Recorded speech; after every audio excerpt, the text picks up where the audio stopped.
पहले हम ये जानेंगे हाइब्रिडाइजेशन है क्या और किस तरह से हम निकालते हैं। हाइब्रिडाइजेशन के बहुत सारे मेथड्स हैं, सभी डिस्कस करेंगे वन बाय वन। देखिए हाइब्रिडाइजेशन है क्या। अगर आप वाइट कलर को एक जनरल एग्जांपल से समझते हैं, रेड कलर के साथ मिक्स करें तो जो कलर आएगा वो आएगा पिंक। ये जो पिंक कलर बन गया इसे बोलेंगे हाइब्रिड कलर। ये हाइब्रिड कलर है और ये जो प्रोसेस है इसे बोलेंगे हाइब्रिडाइजेशन। तो इसी तरह से हमेशा जब एटॉमिक ऑर्बिटल्स हमारे पास, जब एटॉमिक ऑर्बिटल्स जैसे s orbital, p orbital, d orbital combine करेंगे, इनका कॉम्बिनेशन होगा तो न्यू ऑर्बिटल्स बनेंगे। न्यू ऑर्बिटल्स बनेंगे जिसे हम क्या बोलेंगे, हाइब्रिड ऑर्बिटल्स। इस प्रोसेस को बोलेंगे हाइब्रिडाइजेशन। हाइब्रिडाइजेशन में रीडिस्ट्रीब्यूशन ऑफ एनर्जी होगा। इसका मतलब ये है कि जैसे हम s ऑर्बिटल p के साथ कंबाइन करेगा तो एक नया ऑर्बिटल बनेगा और ये स्टेबिलिटी की तरफ लेके जाएगा, क्योंकि रीडिस्ट्रीब्यूशन से एनर्जी डिक्रीज होगी। एनर्जी डिक्रीज होने के साथ साथ स्टेबिलिटी इंक्रीज होगी। ये है इसका हाइब्रिडाइजेशन का मीनिंग। अब हाइब्रिडाइजेशन किस तरह से होगी, कौन कौन से कंपाउंड है, ये सारे डिस्कस करेंगे। हाइब्रिडाइजेशन हमारे पास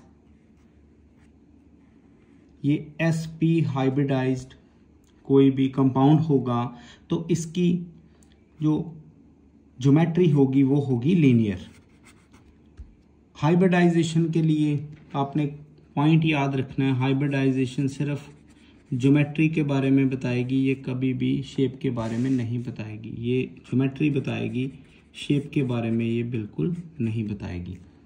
अब sp हाइब्रिडाइजेशन होगी, ये हम आपको निकालनी बताएंगे कि किस तरह से s ऑर्बिटल p के साथ ओवरलैप करता है तो क्या इसकी ज्योमेट्री बनेगी। अगर sp2 हाइब्रिडाइजेशन आ जाए तो ये होगी ट्राइगोनल प्लेनर। इनके आगे हम एंगल भी डिस्कस करेंगे। इसी तरह से sp3, ये ज्योमेट्री कौन सी है, टेट्राहेड्रल। ये टेट्राहेड्रल ज्योमेट्री है। अगर हम dsp3, देखिए इसमें भी आपने कुछ पॉइंट्स याद रखने। अगर हम इसको sp3d लिखें या dsp3 लिखें, इन दोनों में डिफरेंस काफ़ी ज़्यादा है। अगर ये d पहले लिखेंगे it means outer d orbital combine हुआ है, अगर ये d बाद में लिखेंगे तो ये इनर d ऑर्बिटल कंबाइन हुआ है। ऑल्दो अभी इस कॉन्सेप्ट में इसकी ज़रूरत नहीं पड़ेगी, आप चाहे d पहले लिखो चाहे d बाद में लिखिए। जब आप कोऑर्डिनेशन केमिस्ट्री करेंगे तब इसकी ज़रूरत पड़ेगी। तो इस केस में तो सीधा ही इसकी जो ज्योमेट्री है ट्राइगोनल बाय पिरामिडल, ये ट्राइगोनल बाय पिरामिडल है dsp3। इसी तरह से d2sp3 ये आ जाएगा ऑक्टाहेड्रल। हर एक तरह का जो भी पॉइंट होगा हम हाइब्रिडाइजेशन का इस चैनल में डिस्कस करेंगे। अब और भी हाइब्रिडाइजेशन है बट वो JU नीट के लिए है, बोर्ड के लिए नहीं। तो जैसे ये पेंटागोनल बाय पिरामिडल, ये पेंटागोनल बाय पिरामिडल। अब देखिए ज्योमेट्री किस तरह से होगी वो भी हम आपको बता दें। अगर आप लीनियर ज्योमेट्री देखें तो लीनियर ज्योमेट्री कुछ इस तरह से होगी। ये कोई एटम है, ये लीनियर, इसका एंगल भी अभी डिस्कस करेंगे। ट्राइगोनल प्लेनर, ये कोई एटम और ये हमारे पास ट्राइगोनल प्लेनर। टेट्राहेड्रल के बारे में अब देखिए, ये एटम है और ये इस तरह से टेट्राहेड्रल। ट्राइगोनल बाय पिरामिडल, देखिए ट्राइगोनल की शेप ऐसी होगी जैसे कि हम इसको इस तरह से बना रहे हैं। ये इसके बीच में कोई एटम है और ये ट्राइगोनल बाय पिरामिडल। अब ऑक्टाहेड्रल किस तरह से बनेगी, आप क्या करिए, क्रॉस करिए और ये इस तरह से लगा दीजिए। पेंटागोनल बाय पिरामिडल जो है वो कुछ इस तरह से आएगी और ये इस तरह से। तो ये आपने ज्योमेट्री हाइब्रिडाइजेशन के विद रिस्पेक्ट टू देख ली है। एक बार आप नज़र इस पे डाल लीजिए ताकि आगे हम इसको निकालने का सीखें कि SP2 ये कैसे आएगी। अगर एंगल्स देखने हैं वो भी एक बार आपको बता देते हैं। लीनियर में एंगल होगा 180 का, आप इधर लिखते जाइए, ये देखिए 180 का, 120। टेट्राहेड्रल जो एंगल है बेसिकली जो रेगुलर टेट्राहेड्रा है वो 109.5 होता है। ये हमारे पास एंगल जो है ये यहाँ पे तो 180 है और इधर जो है चेंज 120 का होता रहता है। ऑक्टाहेड्रल के भी एंगल वेरी करेंगे, ये भी एंगल, और ये 3 एंगल जो है ये ज़्यादा इंपॉर्टेंट है। तो ये लीनियर, ट्राइगोनल, प्लेनर, टेट्राहेड्रल ये हमने देख लिया। अब इनकी पहले शेप्स देखेंगे, S की, P की और D ऑर्बिटल की। देखिए एटॉमिक स्ट्रक्चर और केमिकल बॉन्डिंग के विद रिस्पेक्ट टू हम ये कर रहे हैं। जो S अकेला होगा इसे बोलेंगे सबशेल,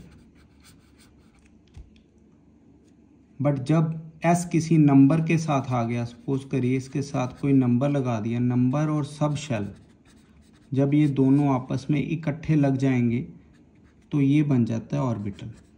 ये चीज़ें इस चैनल में हम आपको बताएंगे किस तरह से आपने छोटी छोटी चीज़ें सीखनी हैं।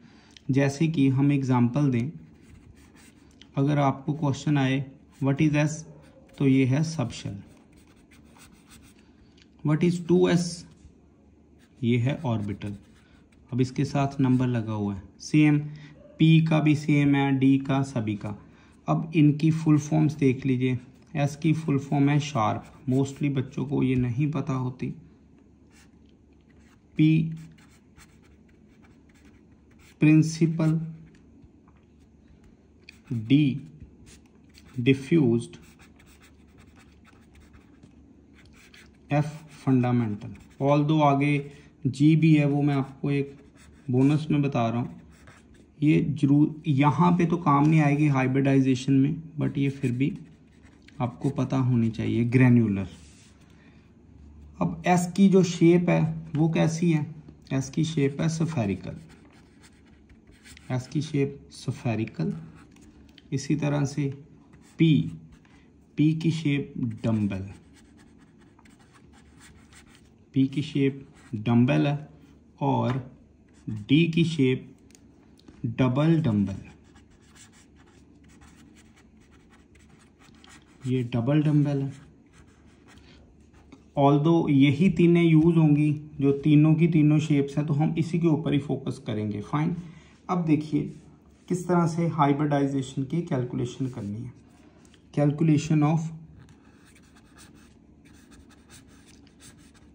एक्चुअली कैलकुलेशन ऑफ हाइब्रिडाइजेशन जो हम बोलते हैं, इससे ज़्यादा सूटेबल क्या है? Prediction of hybridization, right.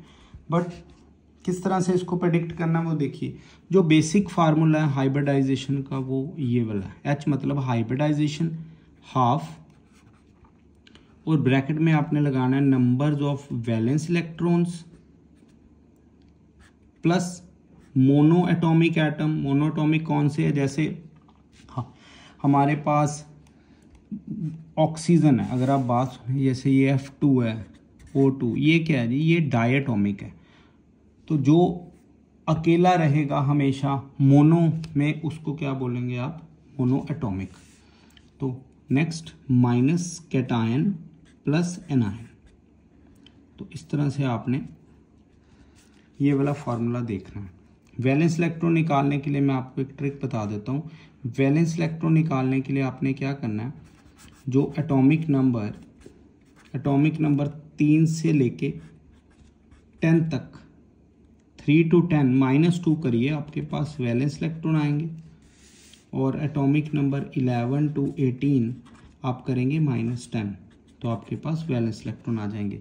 इसके आगे भी है, वो जब जैसे जैसे ज़रूरत पड़ती जाएगी हम आपको बताते जाएंगे। जैसे जो फैमिली होगी मैं आपको बताता हूँ, जैसे 1, 2, 13, 14, 15, 16, 17 और 18 जो फैमिली है उसके अकॉर्डिंग, जैसे इसमें वैलेंस इलेक्ट्रॉन कितने आएंगे, जो है सिंगल डिजिट 1, इसमें 2, ये 13 फैमिली है तो इसमें ये 1 कैंसल आउट करते जाइए। आपके पास 3, 4, 5, 6, 7 सभी में जो भी फैमिली के मेंबर्स होंगे, बस इसमें हीलियम को छोड़ के, हीलियम डुप्लेट बनाएगा तो इसको छोड़ के वैसे भी जीनोन ही कंपाउंड बनाता है तो इसमें वैलेंस इलेक्ट्रॉन कितने आ जाएंगे, 8। बाकी तो कोई कंपाउंड बनाता ही नहीं है तो हमें उससे कोई लेना देना भी नहीं, क्योंकि हाइब्रिडाइजेशन तो वही करेगा ना जो कंपाउंड बनाएगा। तो सिर्फ ये जीनोन, मैंने सिर्फ आपको बताया कि इसमें वैलेंस इलेक्ट्रॉन 8 होंगे सभी में, बस हीलियम को छोड़ के हीलियम डुप्लेट बनाता है। तो हमने ये सारी ग्राउंड बना ली है इसके विद रिस्पेक्ट टू कि किस तरह से हमने निकालना है। जैसे कि ये फार्मूला आपको आना चाहिए। अभी बात करेंगे कैटायन की। कैटायन वो होंगे जो पॉजिटिवली चार्ज होंगे, कैसे बने होंगे, due to loss of electron. और अगर हम एनायन की बात करें, एनायन नेगेटिवली चार्ज होंगे, कैसे बने होंगे, गेन ऑफ इलेक्ट्रॉन के साथ। तो यहाँ तक आज की वीडियो हम चलाते हैं। इसको बाद कल जो हम आपको बताएंगे वो इलेबोरेट करके सेकंड वीडियो में सारा आपको बताएंगे किस तरह से हाइब्रिडाइजेशन प्रेडिक्ट करनी है। बहुत सारे फार्मूलाज हैं, सिर्फ एक यही फार्मूला नहीं है, अभी और फार्मूलाज हैं। तो आप हमारे चैनल को सब्सक्राइब करिए और शेयर भी करिए। Name of the channel hybridization in chemistry, hybridization in chemistry. Thank you.